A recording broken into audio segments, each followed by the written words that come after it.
Nehemias, Kabanata 3. Ganito muling itinayo ang nasirang pader ng lungsod. Ang pinakapunong pari na si Eliasib at ang mga kasamahan niyang pari ang muling nagtayo ng pintuan ng mga tupa. Binasbasan nila ito at pagkatapos ay nilagyan ng mga pinto. Binasbasan din nila ang pader hanggang sa tore ng Sandaan at sa tore ni Hananel. Ang kasunod na bahagi ay itinayo ng mga taga-Jericho. Si Zakur na anak ni Imri ang nagtayo ng kasunod na bahagi. Ang gumawa ng pintuan ng isda ay ang angkan ni Hasenaa. Nilagyan nila ito ng mga posting pahalang, mga pinto at mga bakal na pangkandado. Ang kasunod na bahagi naman ay ginawa ni Meremot na anak ni Urias at apo naman ni Hakoz. Ang gumawa ng kasunod nito ay si Mesulam na anak ni Berekias at apo ni Mesezabel.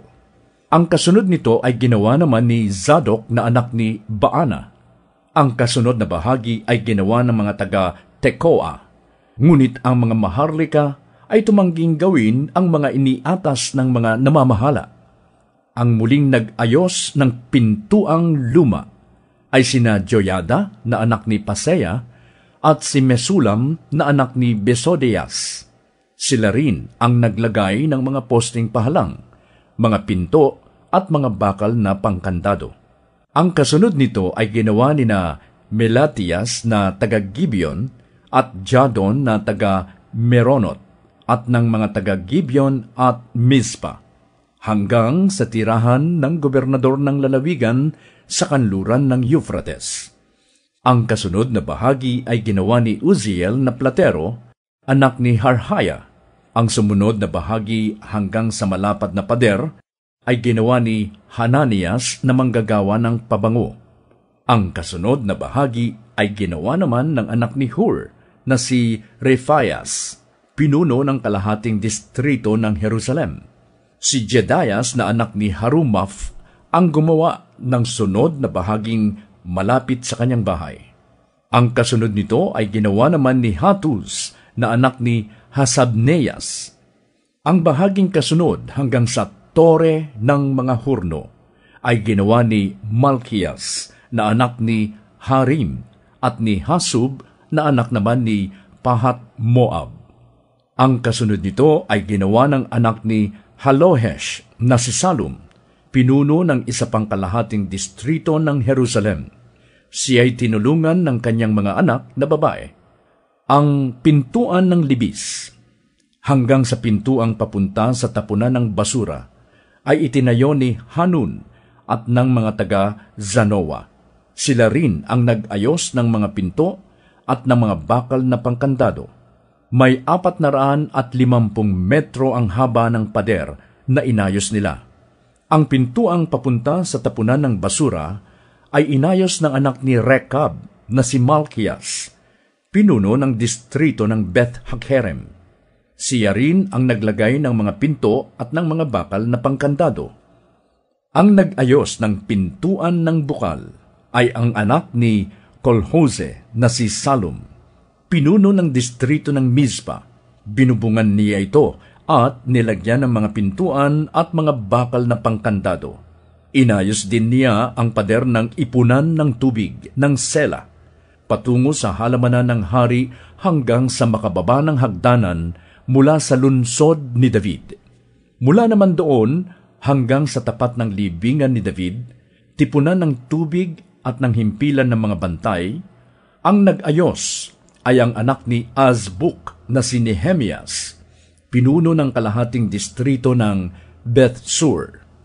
Ito naman ang mga Levitang nagtayo ng mga kasunod na bahagi ng pader. Si Rehum na anak ni Bani ang gumawa ng kasunod na bahagi. Ang sumunod na bahagi ay ginawa ni Hashabias, pinuno ng kalahating distrito ng Keila. Ang anak ni Henadad na si Bavai, pinuno ng kalahating distrito ng Keila, ang siya namang gumawa ng kasunod na bahagi. Ang gumawa naman ng kasunod na bahagi ay ang anak ni Jeshua na si Ezer, pinuno ng Mizpa. Siya ang gumawa ng bahaging paakyat hanggang sa tapat ng taguan ng mga sandata. Ang anak ni Zabay na si Baruk ang gumawa ng kasunod na bahagi mula sa taguan ng mga sandata hanggang sa pintuan ng bahay ni Eliasib na pinakapunong pari. Ang kasunod na bahagi ay ginawa ng anak ni Urias at apo ni Hakkoz na si Meremot. Ito'y umabot hanggang sa dulo ng bahay ni Eliasib. Ang mga sumusunod na pari ay nagtayo rin ng mga kasunod na bahagi ng pader. Ang mga pari sa paligid ng Jerusalem ang gumawa ng kasunod na bahagi. Sina Benjamin at Hasub ang nag-ayos ng kasunod na bahagi na nasa harapan ng kanilang mga bahay. Si Azarias na anak ni Maasiyas at apo ni Ananias ang gumawa ng kasunod na bahagi sa tapat ng kanyang bahay. Mula dito hanggang sa sulok ng pader, ang nag-ayos naman ay si Binui na anak ni Henadad. Ang kasunod na bahagi ng pader ay ginawa ni Palal na anak ni Uzai. Ito'y mula sa sulok ng pader at ng tore sa itaas ng palasyo, malapit sa bulwagan ng mga bantay. Ang kasunod na bahagi naman ay ginawa ni Pedaya na anak ni Paros. Ito'y pasilangan hanggang sa tabi ng pintuang tubig at ng toreng nagsisilbing bantay sa templo. Malapit ito sa Ophel na tirahan ng mga manggagawa sa templo.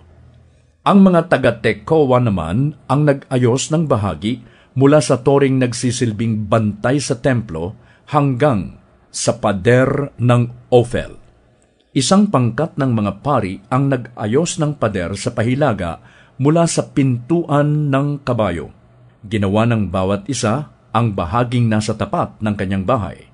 Si Zadok na anak ni Immer ang gumawa ng bahaging nasa tapat ng kanyang tahanan. Ang kasunod nito'y ginawa ng anak ni Sekanias na si Semayas, tagapamahala ng pintuang silangan. Si Hananias na anak ni Selemias at si Hanun, pang-anim na anak ni Zalaf, ang gumawa naman ng kasunod na bahagi. Ito'y pangalawang bahagi na kanilang ginawa. Si Mesulam na anak ni Berekyas naman ang nag-ayos ng pader sa tapat ng kanyang bahay. Ang kasunod nito ay ginawa naman ni Malkiyas na isang platero. Ang ginawa niya ay umabot hanggang sa bahay ng mga katulong sa templo at ng mga mangangalakal. Ang bahaging ito ay nasa tapat ng pintuang bantayan, malapit sa silid na nasa itaas ng hilagang silangang kanto ng pader. Mula naman dito hanggang sa pintuan ng mga tupa, ang mga platero at mga mangangalakal ang nag-ayos ng pader.